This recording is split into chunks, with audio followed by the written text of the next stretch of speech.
that doesn't make sense. That would make sense maybe for a headquarters view, but that doesn't make sense on the ground. Maybe that's one element of answer. Thank you. And I think probably a few people in the room would like to say we could have seen a couple of more maps. There were a few graphs there that could have been transformed into maps, Paul. Okay, it was deliberate. Paola, are you all set? Yes, thank you. So I'd like to introduce Paola de Salvo from ESRI, our key partner, our platinum partner here at GeOnG, who's going to talk yet again about turning data into actionable knowledge. Thank you, Maeve. And good morning to all.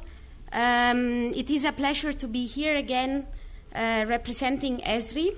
And I'd like to give a brief history of myself. It's 14 years I'm within the geospatial community, 12 years in the UN, and 2.5 years with ESRI taking care of UN.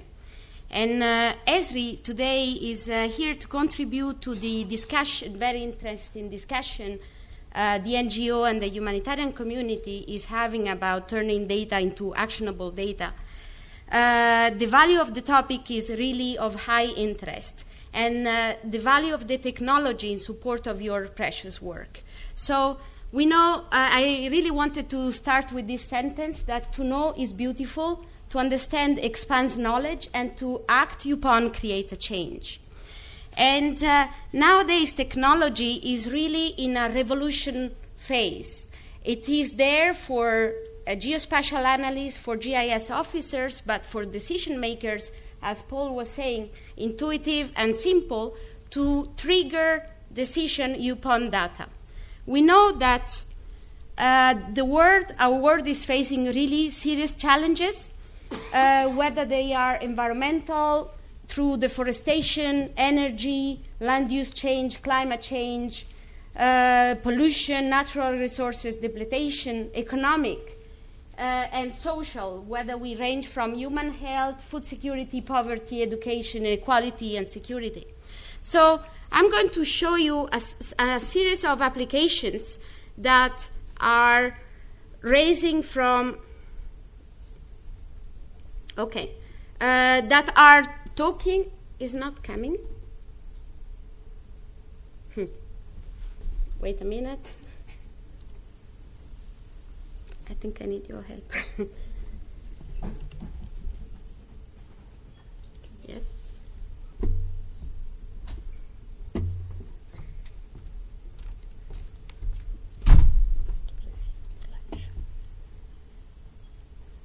And it's not showing in this computer. Did you try to change maybe the resolution? Sorry about that. Okay. Est-ce que par hasard le régisseur pourrait venir nous aider, s'il m'entend? I think it's just a minute, sorry.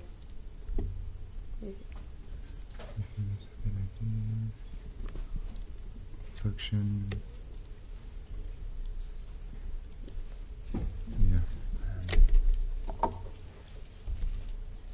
This is for the mic.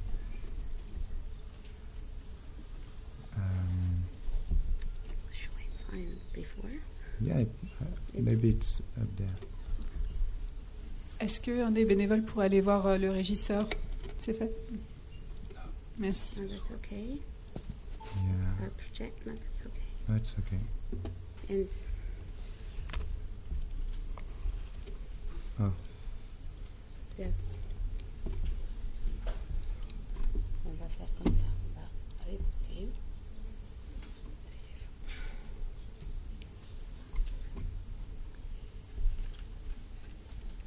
On dirait qu'il y a plusieurs. Voilà. Il y a plusieurs PowerPoint qui sont ouverts. Ouais. Si elle retourne ici. Il n'y a pas assez là. Ok. Ok. Sorry.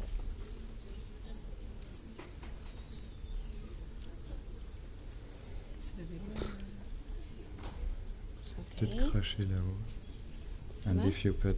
Ok. Yeah. Là. It's okay. Et non. Oui, mais il faut que je Voilà. Et c'est là qu'il faut que ça montre. Mais ça montre okay, pas. because it's only on presentation. Information pour le régisseur, elle voit des choses sur son écran qui ne sont pas visibles ici. C'est sur Internet qu'il faut que j'aille. Il est penché. Yeah, Donc but ça marche sur son ordinateur, mais you c'est have to juste pas make projeté à share l'écran. screen. Donc, Yeah. ouais.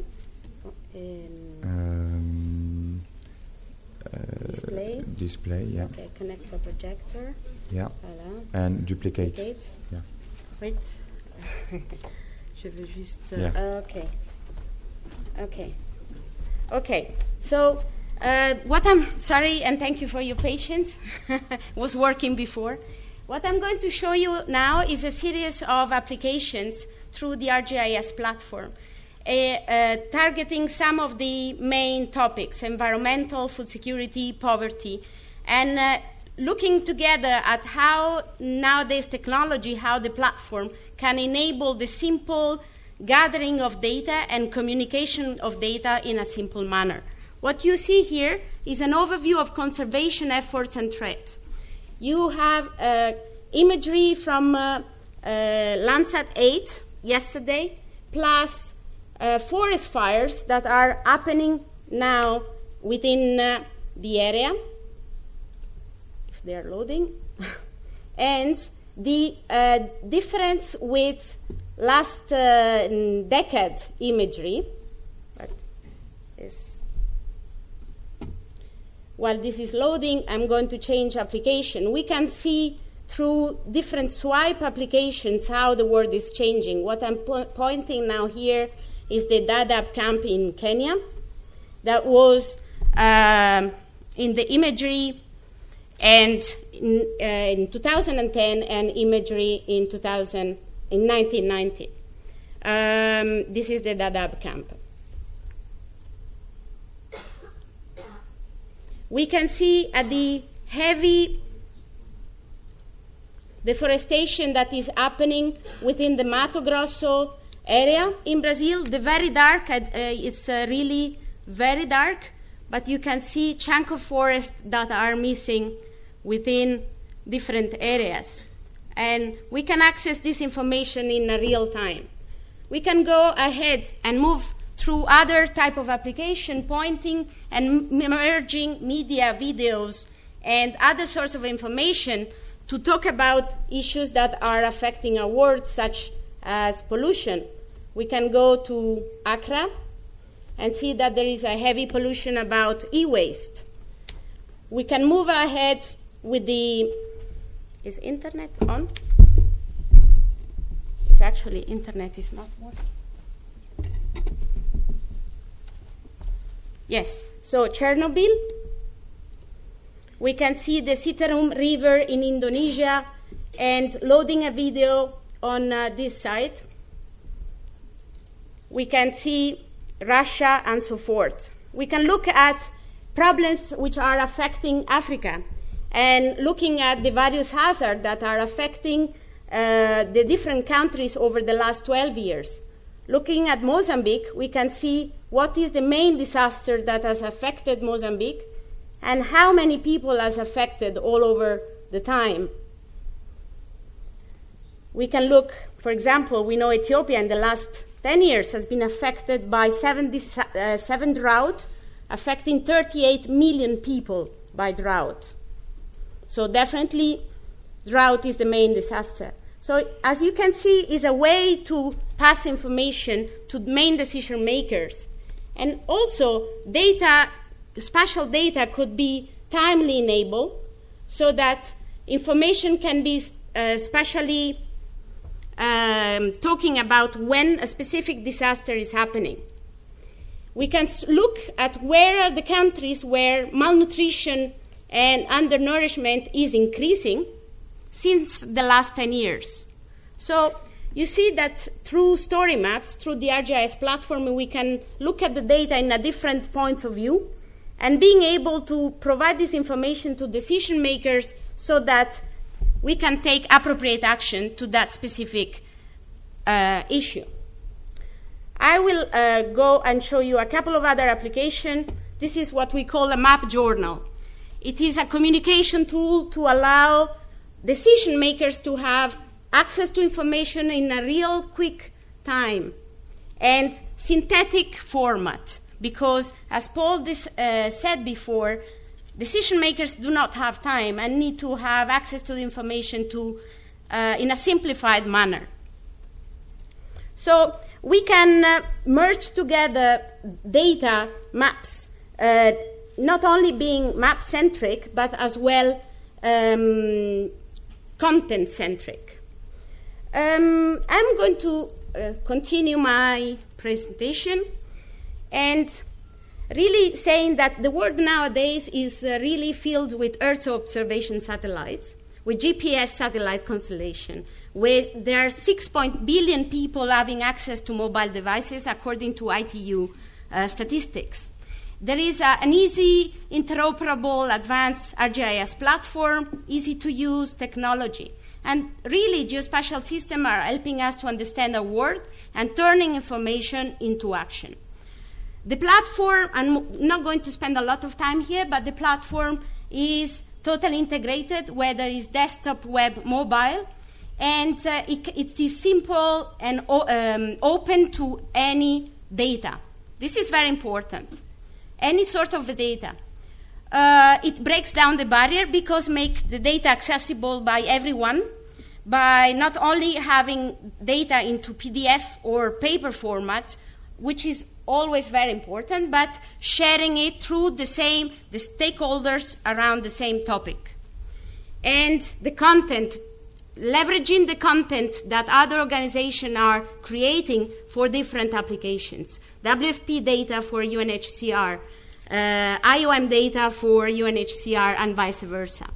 So I will show you later on this open data platform, which is in this specific moment supporting the Ebola outbreak within the 3 countries.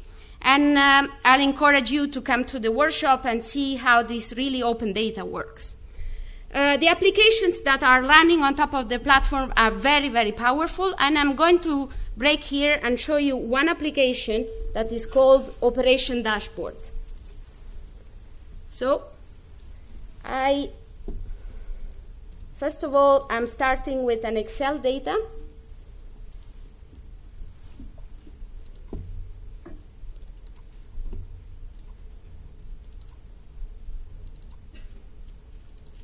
And I thank you for your patience. So the Excel data I'm using now to show you is coming from IOM, is a combination of data coming from IOM, what they call DTM, Displacement Tracking Matrix. It's an Excel file with latitude and longitude. It's data about the cyclone Haiyan and data from OCHA. We need to find a way to put all this data together and derive actions based on this Excel file. Therefore, I'm going to use an operation dashboard. And I'm going to, if technology allows me, and internet too, I'm going to show you how from an Excel file we can really turn information into actionable data. This is the same Excel data you saw before. I can switch on and off the different content. I can access satellite imagery about the area of Tacloban that was affected. But more than ever, I want to know, so I'm going to, these are the displaced camp, what you see here. More than ever, I have a series of needs. I want to know what are the displaced camps where they haven't received food aid in the last week. And so I have a predefined query. I want to show my camps and want to know how many people are living in that camps, how many food aid ratio I should bring ahead.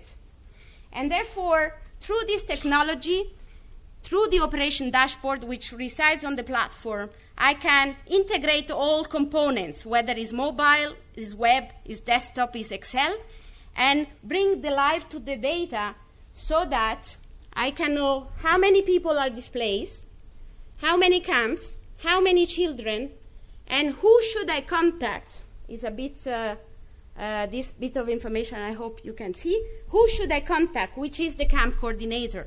And I can use this information to trigger an action, to trigger a service, whether it's a wash cluster, whether it's nutrition cluster, whether it's a shelter cluster or education or unaccompanied minor for in a given camp, so that data that has been collected and that was residing in an Excel file is brought to life through an operation dashboard, so that the needs of the people in the displaced camp are met in matter of time through a coordination.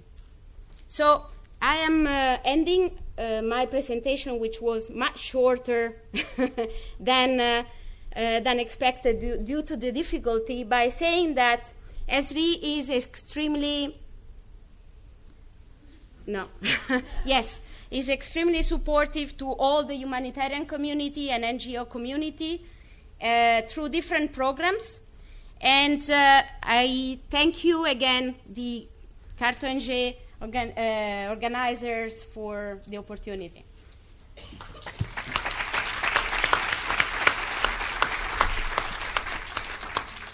Thank you, Paola.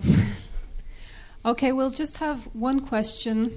Sorry, the timing is pretty difficult today. Will be better this afternoon, and you'll have a lot more time to exchange during workshops and roundtables. So there's a question over there, if anybody has the mic up there. No one has a mic? I'm sorry. Can speak loud.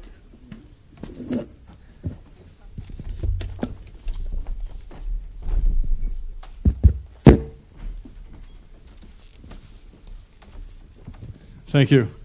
I would just like to ask, I have a sense that maybe our information is going to be stronger when we're not just sort of Westerners providing information and everyone else is, and NGOs and so forth are consumers, but when we're actually in real partnerships with local people. And so you mentioned a lot of stuff about openness there. So there's sort of two obstacles that I perhaps see for local people being able to be real full partners with us in collecting this data and turning it into actionable knowledge.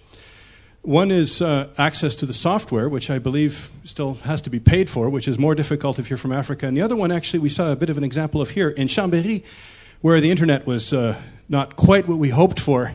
And certainly my experiences in Congo are that it's considerably worse, orders of magnitude worse, and it's very expensive to even access the internet. So it's always better to have platforms that really work with minimal use of connectivity. So I was just wondering, what's ESRI got in terms of plans to really open things up to the bottom billion, for them to be not just beneficiaries but partners in this? Any thoughts on that? Just wanted to say it's for the real-time aspect of things that the internet isn't good here. We did it on purpose to ensure that we could actually live things the way they It's an excellent example of how it works in the field, I can tell you. Thank you very much for the question. First of all, thank you, May, for ensuring the internet was resembling the field feeling. As I mentioned briefly, ESRI is open to support very heavily, very seriously all the NGO community, the humanitarian community. My team is totally focused on that. And when we say support, it means that the NGO program allows to have access to software in a transactional fee, really. There will be a booth and come over and we'll discuss more. Second point, how to collaborate with local authorities. This is a very interesting question, and thank you for raising it.